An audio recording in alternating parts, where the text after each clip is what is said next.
আসসালামু আলাইকুম, স্বাগত জানাচ্ছি শারমিন কিচেন অ্যান্ড ব্লগ চ্যানেলে আরও নতুন একটি আচারের রেসিপি দেখার জন্য। আজকে আমি তৈরি করে দেখাবো কাঁচা আমের কুচি আচার। কোনো প্রকার রোদে দেওয়ার ঝামেলা ছাড়া খুব সহজেই তৈরি করে নিতে পারবেন এই আচারটি। তাহলে রেসিপিটা দেখে নেওয়া যাক। প্রথমে এখানে আমি 500 গ্রামের মতো আম নিয়েছি। আমগুলো খুব ভালোভাবে ধুয়ে পরিষ্কার করে নিয়েছি। এবার সবগুলো আমের খোসাগুলো ছাড়িয়ে নেব।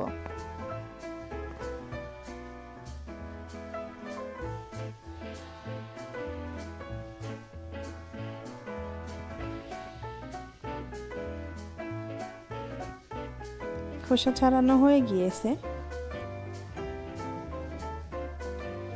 এবার একটা গ্রেটার নিয়েছি, এটার বড় অংশ দিয়ে আমি আমগুলো গ্রেট করে নেব।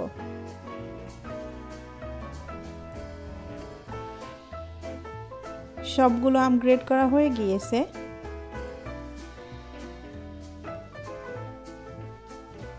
এখন এর মধ্যে দিয়ে দেব 1 চা চামচ লবণ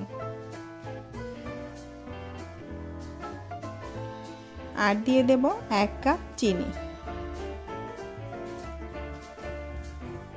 যারা টক পছন্দ করেন চিনিটা কমিয়ে দিতে পারেন। এবার খুব ভালোভাবে চিনি আর লবণটা আমের সাথে মিশিয়ে নিতে হবে। এভাবে করে রেখে দেব কিছুক্ষণের জন্য। এবার আমি মশলাটা তৈরি করে নেব। প্রথমে চুলায় একটা পাত্র বসিয়ে দিয়েছি। এখন দিয়ে দেব 5টা সবুজ এলাচ আর দিয়ে দেব 6টা শুকনো মরিচ। হালকা আঁচে মরিচ আর এলাচগুলো ভেজে নেব। কিছুক্ষণ ভাজা হয়ে গিয়েছে। এখন দিয়ে দেব 2 টেবিল চামচ পাঁচফোড়ন,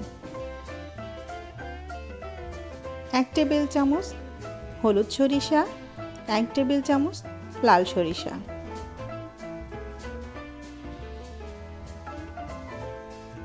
খুব ভালোভাবে ভেজে নেওয়া হয়ে গিয়েছে। এবার চুলা থেকে নামিয়ে গুঁড়ো করে নেব।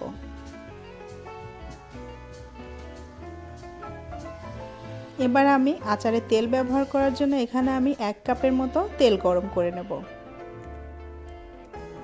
তেলটা গরম হলে আমি একটা সাইডে রেখে দেব। মশলাগুলো রেডি করা হয়ে গিয়েছে। এইদিকে আম থেকে পানিও ছেড়ে দিয়েছে। এই পানিটা ফেলে দেব না, এই পানিটা ফেলে দিলে আচার বেশি একটা ভালো লাগবে না। এখন দিয়ে দেব 1 চা চামচ বিট লবণ আর দিয়ে দেব 1/4 কাপ ভিনেগার, 1/4 কাপ দিয়ে দেব কাসুন্দি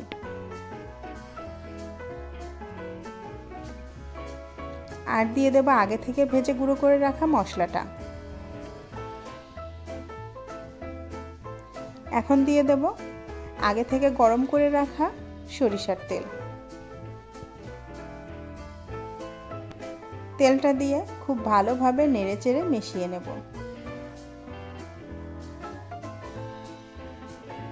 মেশানো হয়ে গিয়েছে। এখন আমি উপর দিয়ে তেল দিয়ে দেব। এই আচারটা 1 বছরের মতো ভালো থাকবে। ভাত, রুটি, খিচুড়ির সাথে এই আচারটা একদম অতুলনীয়। আমার রেসিপিটি ভালো লাগলে একটা লাইক দিবেন, ফ্রেন্ডস অ্যান্ড ফ্যামিলির সাথে শেয়ার করবেন আর সাবস্ক্রাইব করে পাশেই থাকবেন। আর আপনি যদি অলরেডি করে থেকে থাকেন তাহলে আপনাকে অসংখ্য ধন্যবাদ। আল্লাহ হাফেজ।